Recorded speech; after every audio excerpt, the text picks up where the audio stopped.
қадірменді оқырмандар, Ұлы Даланың жеті қыры мақаласын насихаттау мақсатында бүгін біз сіздермен «Алтын адам ұлы жәдігер» атты танымдық сағатты өткізгелі отырмыз. Шарамызға қош келдіңіздер. 1969-1970 жылдары Есік қаласының қорғандарының бірінен алтын адам табылған болатын. Оны археологтар Ақышев пен Нұрмұхамедов тапқан. Алтын адам сақтар тайпасының жас көсемі болған екен. Алтын адамның киімі 4000-ға жуық алтын әшекейлермен безендірілген. Оның басым бөлігі аңдардың бейнесі болған. Сол себепті бұл стильді аң стилі деп атаған екен. Онда алтыннан жасалған барыс, бұлан, таутеке, арқар, ат және түрлі құстардың шағын мүсіні жасалған.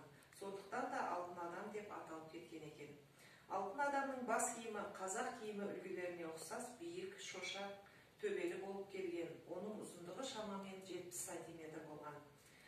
Оның төбе бөркіндегі қанатты тұлпардың бейнесі Қазақстанның елтаңбасында енген, тәуелсіздік ескерткішіне негіз болған алтын адам егемендігіміздің сақшысындай болып, Алматы қаласының бас алаңында асқақтап тұр.